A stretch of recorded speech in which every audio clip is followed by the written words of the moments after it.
Hello everyone, good evening all of you. आप सभी का वेलकम है exam point with Kalpana YouTube channel पर।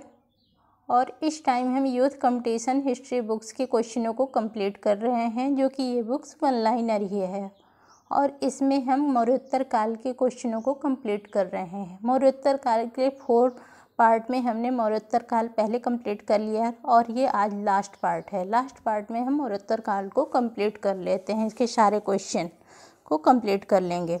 फिर कल से हम गुप्त एंड गुप्तोत्तर काल के क्वेश्चनों को कंप्लीट करेंगे। हालांकि ये बुक्स वन लाइनर है, पर ये बहुत अच्छे क्वेश्चंस हैं इसमें, इसलिए हम आल एग्ज़ाम के लिए वेरी इंपॉर्टेंट है। आइए हम इस क्वेश्चनों को कंप्लीट ही कर लेते हैं।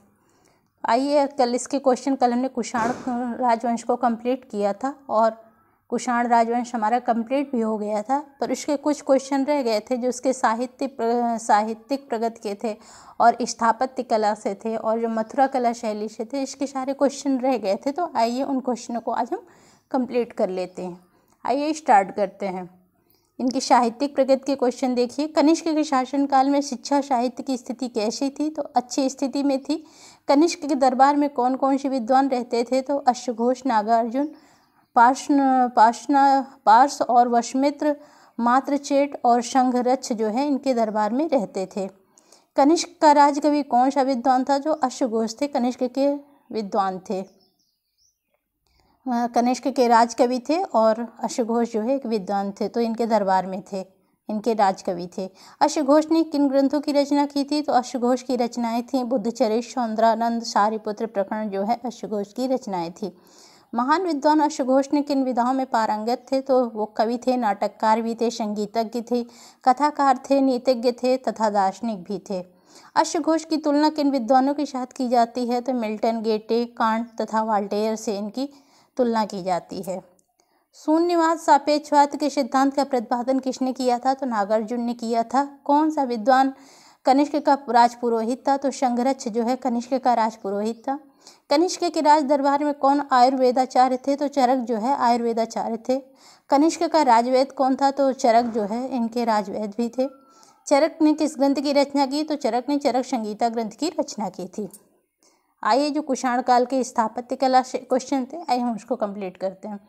इनकी गांधार कला शैली से क्वेश्चन देखिए। यूनानी कला के प्रभाव से पश्चिमोत्तर प्रदेश में एक नवीन शैली का विकास हुआ, वह शैली थी गंधार कला शैली। गंधार कला शैली को किन अन्य नामों से भी जाना जाता है? तो यूनानी बौद्ध, और जिसे ग्रीक बुद्धिस्ट भी कहते हैं, इंडो ग्रीक अथवा ग्रीको रोमन, यूनानी रोमी कला के नाम से इसको जाना जाता है। गंधार शैली की मूर्तियाँ किन स्थलों से प्राप्त हुई हैं? तो अफगानिस्तान और पाकिस्तान के स्थलों से इनकी मूर्तियाँ प्राप्त हुई हैं। गंधार कला की विशेषता देखिए। गंधार कला में बुद्ध को एवं बोधिसत्व की बहुसंख्यक मूर्तियों का निर्माण हुआ है। गंधार कला में मूर्तियाँ काले स्लेटी पाषाण चूने तथा पकी मिट्टी से बनी थी और ये मूर्तियाँ ध्यान, पद्मासन, धर्मचक्र, प्रवर्तन, वरद एवं अभय आदि मुद्राओं में हैं। गंधार कला में बुद्ध एवं बोधिसत्व की मूर्तियों के अतिरिक्त कुछ अन्य देवी देवताओं की भी मूर्तियां मिली हैं, जैसे हारती, रोमा अथवा एथिना देवी की मूर्तियां मिली हैं। अग्रवाल महोदय ने रोमा देवी की मूर्ति को गंधार कला की सर्वोत्तम मूर्तियों में स्थान दिया था। आगे इनके क्वेश्चनों के इंपॉर्टेंट फैक्ट देख लीजिए। कुषाण शासक कनिष्क एक महान निर्माता था। उसने अनेक स्तूपों तथा विहारों का निर्माण करवाया था। कनिष्क ने पेशावर, जिसे पुरुषपुर के नाम से जाना जाता था, वहाँ एक विशाल स्तूप का निर्माण करवाया था और जिसका विवरण फाहियान तथा हेनशांग दोनों ने किया था। पेशावर स्थित शाहजी की ढेरी के उत्खनन में कनिष्क निर्मित चैत्य के अवशेष प्राप्त हुए हैं। कुषाण काल में बल्ख तथा खेतान से अनेक स्तूप निर्मित करवाए गए थे। स्तूपों के अतिरिक्त कनिष्क के समय कनिष्कपुर जो है, जो कश्मीर में स्थित वर्तमान जो है कांसोपोर तथा शिरकप जो है तक्षशिला नामक स्थान पर नए नगरों का निर्माण करवाया गया था। और गंधार कला में यथार्थवादी चित्रण पर विशेष ध्यान दिया गया है। गंधार कला में बौद्धिकता तथा शारीरिक सौंदर्य को ही प्रधानता दिखाई देती है। भारत के बाहर गंधार कला का व्यापक प्रभाव रहा है। इसने तुर्किस्तान, मंगोलिया, चीन, कोरिया तथा जापान में बौद्ध कला को जन्म दिया। कि मथुरा कला शैली से क्वेश्चन देखिए। किन कुषाण शासकों के काल में मथुरा कला का सर्वोत्कृष्ट विकास हुआ है? तो कनिष्क, हुविष्क तथा वासुदेव के काल में जो है मथुरा कला का सर्वोत्कृष्ट विकास हुआ है। मथुरा कला शैली की विषय वस्तु क्या थी? तो भारतीय विषय वस्तु जो है मथुरा कला शैली की विषय वस्तु थी। इसकी भी इम्पोर्टेंट फैक्ट को देख लीजिए। ईसा पूर्व शताब्दी में ही मथुरा के शंकरषण तथा वासुदेव तथा पंचवीरों बलराम, कृष्ण, प्रभुन्न, अनिरुद्ध तथा शांब की प्रतिमाओं के साथ ही साथ जैन तीर्थंकरों की प्रतिमाओं का भी पूर्ण विकास हो चुका था। मथुरा कला शैली का विषय जो है आदर्शवादी था। सर्वप्रथम बुद्ध की मूर्ति का आविष्कार किस शैली में किया गया था? तो सर्वप्रथम जो बुद्ध की मूर्ति का आविष्कार है ये मथुरा कला शैली में ही किया गया था। मथुरा से कनिष्क के शिव रहित मूर्ति मिली है, जिस पर महाराज राजधिराज देवपुत्रों कनिष्को अंकित है। यह मूर्ति किस शैली में है? तो यह भी मथुरा कला शैली में ही है। मथुरा कला शैली में किन हिंदू देवी देवताओं एवं प्रतिमाओं को निर्मित की गई हैं? तो जैसे बुद्ध, सूर्य, शिव, कुबेर, नाग, यक्ष की जो है प्रतिमाएं जो है ये भी मथुरा कला शैली में निर्मित की गई हैं। शिव के साथ की अर्धांगिनी पार्वती की प्रतिमा पहली बार किस कला शैली में निर्मित की गई है? तो यह भी मथुरा कला शैली में निर्मित की गई है। मथुरा, इसके नोट देख लीजिए। मथुरा कला के अंतर्गत धर्म चक्र, प्रवर्तन मुद्रा, अभय मुद्रा, ध्यान मुद्रा, भूस्पर्श मुद्रा आदि मूर्तियों का निर्माण किया गया है। मथुरा कला का भरहुत और सांची की कलाओं के साथ ही निकट का संबंध है। सारनाथ कला देख लीजिए। गंधार तथा मथुरा के अतिरिक्त सारनाथ से कुषाण निर्मित काल की एक प्रतिमा मिली है जो खड़ी मुद्रा में है। धमेक स्तूप की नींव अशोक के समय में पड़ी थी। इसमें जो है अलंकृत शिलापट्टों के साथ फूल पत्तियों के बेल बूटे भी बने हुए हैं। धर्मराजिका स्तूप का निर्माण अशोक ने करवाया था। इस शैली में प्रदक्षिणा पथ को ईंटों से भर दिया जाता था और स्तूप तक पहुंचने के लिए सीढ़ियां बना दी जाती थी। गंधार और मथुरा कला शैली में जो अंतर है उसको देख लीजिए। गंधार कला शैली और इधर मथुरा कला शैली। गंधार में जो है गहरे नीले एवं काले पत्थर का प्रयोग होता था और मथुरा कला शैली में लाल बलुआ पत्थर का प्रयोग हुआ है। और गंधार कला शैली में जो है शक एवं कुषाण शासकों ने संरक्षण दिया था और मथुरा कला शैली इस कला को भी कुषाण शासकों ने संरक्षण दिया था। गंधार कला में जो है विषय वस्तु यथार्थवादी थी और मथुरा कला में जो है विषय वस्तु आदर्शवादी थी। गंधार कला में मुख्यतः बौद्ध प्रतिमाएं निर्मित हुई हैं और मथुरा कला में इस कला में बौद्ध, जैन तथा ब्राह्मण धर्म से संबंधित मूर्तियों का निर्माण हुआ है। यही इतना डिफरेंट है मथुरा और गंधार कला शैली में। कुषाणकालीन सिक्के देख लीजिए। भारत के उत्तर पश्चिम में सर्वप्रथम सिक्कों का प्रचलन किसने करवाया था? तो यवनों ने करवाया था। भारत में पूर्ण रूपेण एवं नियमित स्वर्ण सिक्कों का प्रचलन किन शासकों ने करवाया था? तो कुषाण शासकों ने करवाया था। नियमित रूप से स्वर्ण सिक्के जो है वेंकटविशेष ने ही तो चलाए थे उन्होंने, जो कि कुषाण शासक थे। तो नियमित रूप से सोने के सिक्कों का प्रचलन कुषाण शासकों ने करवाया था। और कुषाण शासकों ने किन धातुओं के सिक्के प्रचलित करवाए थे? तो स्वर्ण, ताम्र एवं रजत धातुओं के जो है सिक्के प्रचलित करवाए थे। कुषाण शासक कुजल कटफिसेस ने किस धातु के सिक्के चलवाए थे? जो कुजल कटफिसेस थे इन्होंने केवल तांबे के सिक्के ही चलवाए थे, तांबे धातु के। कुषाण के स्वर्ण सिक्कों का वजन कितना था? तो 123 से 124 ग्रेन का इनका वजन था। आगे देख लीजिए। कुषाणों की स्वर्ण मुद्रा में कितने प्रतिशत शुद्ध होती थी? तो 92% जो है शुद्धता होती थी इनमें। कुजल कटफिसेस के ताम्र सिक्कों का वजन लगभग कितना था? तो लगभग 30 ग्रेन का तो है इसका वजन था। किन कुषाण शासकों ने सर्वप्रथम स्वर्ण सिक्के चलवाए थे? अभी हमने आपको बताया वेंकटविशेष जो कुषाण शासक थे इन्होंने स्वर्ण सिक्कों को नियमित रूप से चलवाया था। वेंकटविशेष के सिक्कों की विशेषता देख लीजिए। सिक्कों के मुख्य भाग पर यूनानी भाषा से मुद्रा लेख सीलियस, बेसेलियन, ओमो कटफिसेस उत्कीर्ण है। सिक्के के पृष्ठभाग पर त्रिशूलधारी शिव की आकृति है जो नंदी के सामने है तथा खरोष्टी मुद्रा लेख महर्जस और रजदिरजस, सर्वलोक, ईश्वररस, महेश्वररस और वेंकटविशेष त्रररस जो कि महाराजा राजाधिराज सर्वलोकेश्वर वेंकटविशेष के त्राता उत्कीर्ण है। विम कट फिशेस की स्वर्ण मुद्राएं जो है 124 ग्रेन से 20 ग्रेन की तक मिली हैं। ताम्र सिक्कों का वजन जो है 270 से 65 ग्रेन तक मिले हैं। विम कट फिशेस के सिक्कों पर उत्कीर्ण चिन्ह पूर्णतया जो है भारतीय हैं, उसमें जैसे शिव, नंदी, त्रिशूल की आकृतियाँ तथा महेश्वर की उपाधि जो है मिलती है। कनिष्क के स्वर्ण सिक्के तथा स्वर्ण एवं ताम्र सिक्के के क्षेत्र कहाँ से ताम्र सिक्कों जो है किन क्षेत्रों से प्राप्त हुए हैं? तो पंजाब, उत्तर प्रदेश, बंगाल, बिहार एवं उड़ीसा के क्षेत्रों से प्राप्त हुए हैं। किस कुषाण शासक के सिक्कों पर बुद्ध की आकृतियों का अंकन हुआ है? तो कनिष्क के कुषाण शासक थे, इनके सिक्कों पर बुद्ध की आकृतियों का अंकन हुआ है। कनिष्क के स्वर्ण सिक्कों का वजन कितना था? तो 124 ग्रेन था। कनिष्क के सिक्कों पर यूनानी लिपि में क्या मुद्रा लेख अंकित है? तो साओ, नाओ, शाओ, कनिष्की, कोशानो जो है इनके मुद्रा लेख जो है अंकित है इनके सिक्कों पर, जो कि यूनानी लिपि है। कुषाण सिक्कों पर उत्कीर्ण साओ, नाओ, शाओ से क्या तात्पर्य है? तो शहनशाह, जिसे शहनशाह, यह शहनशाह मतलब शहनशाह है जो है, इसका तात्पर्य है शाओ नान शाओ का।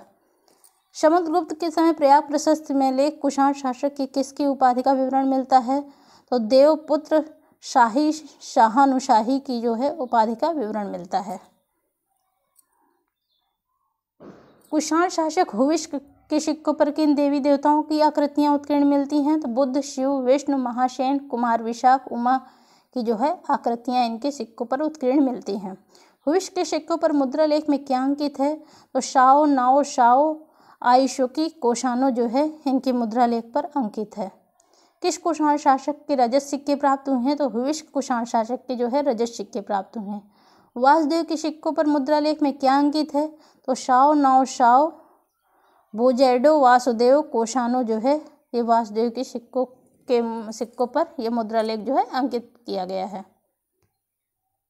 आगे देख लीजिए थोड़ा सा, गुप्तों के उदय से पूर्व भारत की राजनीतिक दशा क्या थी, जो कि थोड़े क्वेश्चन हैं 2 पेज के, उसको हम कंप्लीट कर लेते हैं, फिर आगे कल से गुप्तोत्तर काल को हम कंप्लीट करेंगे। तो जो गुप्तों के उदय से पूर्व भारत की राजनीतिक दशा थी, तो कुषाणों के पतन से लेकर गुप्तों के उदय से पूर्व तक का काल राजनीतिक दृष्टि कैसा रहा है? तो विकेंद्रीकरण तथा विभाजन तक का काल रहा है। यहाँ नागवंश देख लीजिए। कुषाणों के पतन के पश्चात मध्य भारत तथा उत्तर प्रदेश के भूभागों पर किस शक्तिशाली राजवंश का उदय हुआ था? तो नागवंश का था, तो नागवंश राजवंश का जो है उदय हुआ था। गंगा घाटी के कुषाण सत्ता के विनाश का श्रेय किस राजवंश को दिया जाता है? तो नागवंश को दिया जाता है। पुराणों के अनुसार नाग कुलों के शासक किन क्षेत्रों में था? तो पद्मावती जो ग्वालियर में है, मथुरा और कांतिपुर जो है इन क्षेत्रों पर था। पद्मावती की रचना किस स्थल से की जाती है? तो ग्वालियर के समीप पदम पवैया नामक स्थान से की जाती है। पद्मावती के नाग लोग जो है किस अन्य नाम से भी जाने जाते हैं? तो भार शिव के नाम से जाने जाते हैं। समुद्रगुप्त के समय पद्मावती के भार शिव नागवंश का शासक कौन था? तो नागसेन था। ये बड़वा के मौखरी वंश का इससे क्वेश्चन देख लीजिए। तो बड़वा के मौखरी शासक किस क्षेत्र के शासन कर रहे थे? तो प्राचीन कोटा रियासत से यहाँ पर शासन कर रहे थे। 239 ईस्वी में बड़वा मौखरी वंश का शासन कौन था? तो महासेनापति बल जो है मौखरी वंश का शासक था। मगध राजवंश देख लीजिए। मगहों का राज्य किस क्षेत्र में अवस्थित था? तो बघेलखंड जो कि रीवा मंडल में है वहाँ पर अवस्थित था। मगध राजवंश के प्रथम ज्ञात राजा कौन थे? तो वशिष्ठी पुत्र भीमसेन जो है यहाँ के पहले राजा थे। इसके इम्पोर्टेंट फैक्ट देख लीजिए। प्रयाग प्रशस्ति में उत्तर पूर्वी भारत में 5 अन्य राज्य क्षेत्रों का नाम का उल्लेख मिलता है। उसमें है समतल जो कि पूर्वी बंगाल है, डवाक असम को नागौर स्थित डावाक है, और कामरूप असम का केंद्रीय भाग है। नेपाल तथा कीर्तपुर जो कुमाऊं स्थित वर्तमान जो है कतुरियार राज्य में स्थित है। पल्लव राजवंश देख लीजिए। वाकाटकों के सामंत, प्रारंभ में पल्लव किसके सामंत थे? तो सातवाहनों के सामंत थे। पल्लवों की राजधानी कहाँ अवस्थित थी? कांची में अवस्थित थी। समुद्रगुप्त के समय पल्लव वंश का शासक कौन था? तो विष्णुगुप्त था।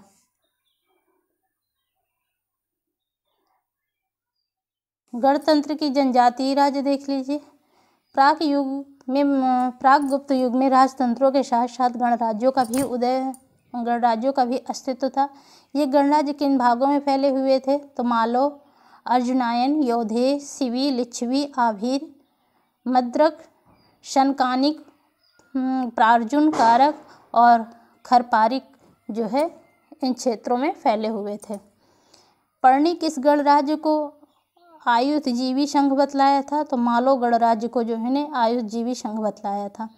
गुप्तों के उदय से पूर्व मालवों का गणराज्य किस भाग पर अवस्थित था? तो मंदसौर, जो कि प्राचीन दसपुर भाग में जो है अवस्थित था। अर्जुनायन गण जाति के लोग किन क्षेत्रों पर शासन करते थे? तो आगरा, जयपुर क्षेत्र पर ये लोग शासन करते थे। कुषाणों के पूर्व योधेय किन क्षेत्रों में निवास करते थे? तो उत्तरी राजपूताना तथा दक्षिणी पूर्वी पंजाब में जो है ये लोग निवास करते थे।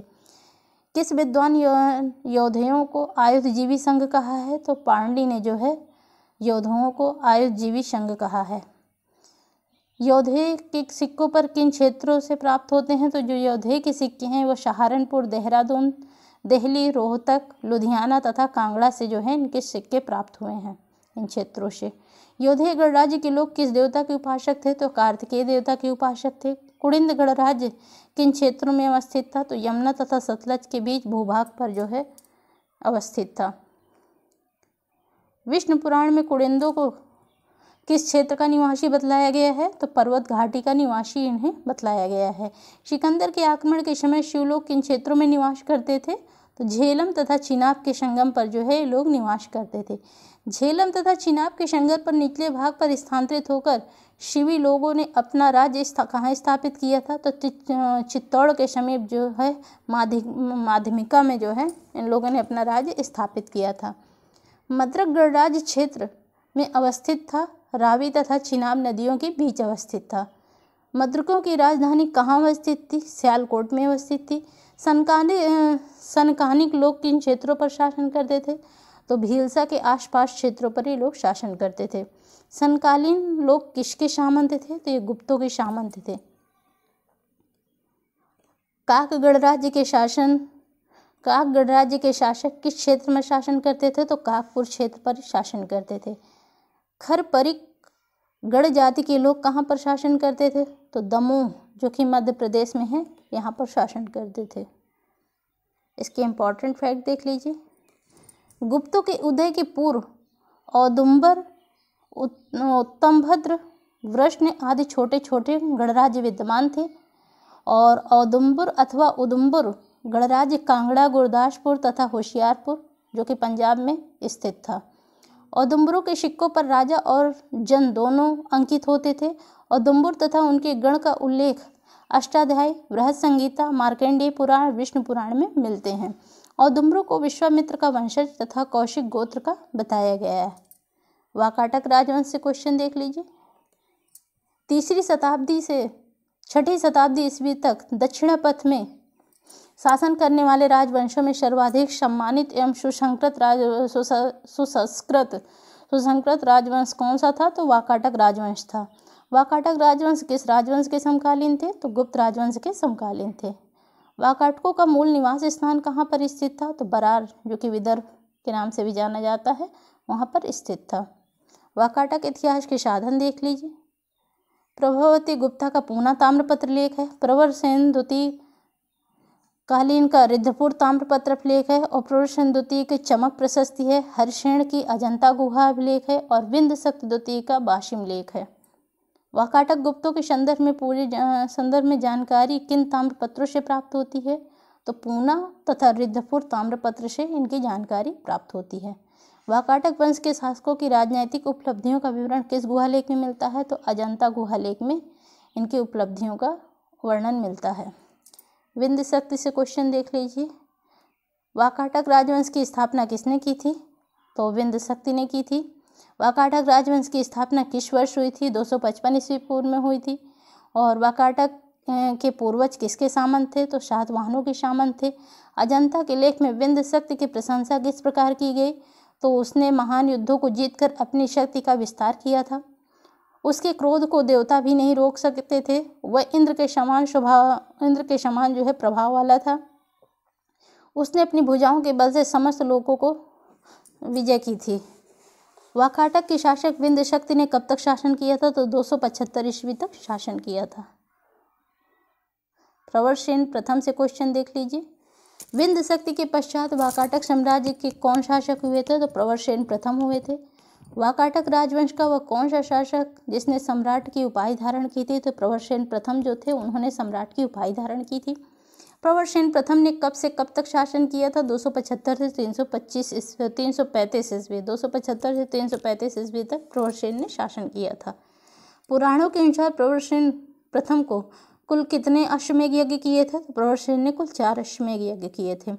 गुप्त शासक चंद्रगुप्त द्वितीय की पुत्री प्रभावती गुप्ता का विवाह वाकाटक वंश के शासक के साथ हुआ था, तो रुद्रसेन द्वितीय के साथ हुआ था। प्रभावती गुप्ता अपने पिता चंद्रगुप्त द्वितीय का गोत्र धारण करती थी और इसका उल्लेख किस ताम्रपत्र में किया है? तो पूना ताम्रपत्र अभिलेख में इसका उत्कीर्ण करवाया था। वाकाटक शासक प्रवरसेन द्वितीय ने किस ग्रंथ की रचना की थी? तो श्वेतबंध की रचना की थी, जो कि प्राकृत भाषा में था और ये काव्य ग्रंथ था। अजंता में 16वीं गुफा से प्राप्त लेख वाकाटक वंश के किस शासक किस शाखा का विवरण मिलता है? तो वाशिम शाखा का जो है इस विवरण मिलता है। वाकाटक वाशिम शाखा का सर्वाधिक शक्तिशाली राजा कौन हुआ था? तो हरिसेन जो है सर्वाधिक शक्तिशाली राजा हुआ था। वाकाटक वंश का अंतिम ज्ञात शासक कौन था? तो हरिसेन जो है अंतिम शासक था। वाकाटक शासक हरिसेन की मृत्यु कब हुई थी? तो 550 ईस्वी में हुई थी। वाकाटक साम्राज्य के पतन के पश्चात उनके स्थान पर किस राजवंश ने अपना साम्राज्य स्थापित किया था? तो चालुक्य राजवंश ने अपना साम्राज्य स्थापित कर लिया था। इसके इम्पोर्टेंट फैक्ट देख लीजिए। वाकाटक शासक विद्या प्रेमी तथा कला और साहित्य के उदार संरक्षक थे। संस्कृत की विदर्भ शैली का पूर्ण विकास वाकाटक शासकों के दरबार में ही हुआ था। प्रवरसेन द्वितीय ने मराठी प्राकृत काव्य श्वेतबंध की रचना की तथा सर्वसेन ने हरिविजय नामक प्राकृत काव्य ग्रंथ को लिखा था। कालिदास ने वैदर्भी शैली में मेघदूत ग्रंथ की रचना की थी और वाकाटक नरेश ब्राह्मण जो है ब्राह्मण धर्मावलंबी थे और शिव और विष्णु के अनन्य उपासक थे। वाकाटक शासकों ने अश्वमेध यज्ञ वाजपेयी यज्ञ का अनुष्ठान किया था और वाकाटक शासक परम माहेश्वर की तथा परम भागवत की उपाधियां धारण करते थे। वाकाटक युग में कला कौशल की उन्नति हुई थी और वाकाटक के सामंत व्याघ्रदेव ने नचना के मंदिर का निर्माण करवाया था और अजंता की 16वीं तथा 17वीं गुहा विहार में 19वें गुहा चैत्य का निर्माण इसी युग में हुआ था। इसमें उत्कृष्ट चित्रकारियाँ प्राप्त होती हैं। तो आज के लिए इतना ही।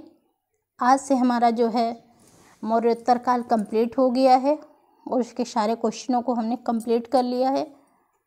अब कल से हम गुप्त एंड गुप्तोत्तर काल को स्टार्ट करेंगे और अगर इसको आपको स्टार्टिंग से इसके 5 वीडियो देखिएगा, आज से 5 वीडियो कंप्लीट हो गए हैं, तो आपको एक शासक का कालानुक्रम और एक शुरू से आपका बेस क्वेश्चनों का पूरा कॉन्सेप्ट क्लियर हो जाएगा। तो इसको आप स्टार्टिंग से कई बार रिवीजन करिएगा। ठीक है, आज के लिए इतना ही है और आपको ये सेशन कैसा लग रहा है प्लीज़ इसको ज़रूर बताइएगा और मेरे मोटिवेशन के लिए please subscribe and like plus share ज़रूर करिएगा। Okay, thank you so much.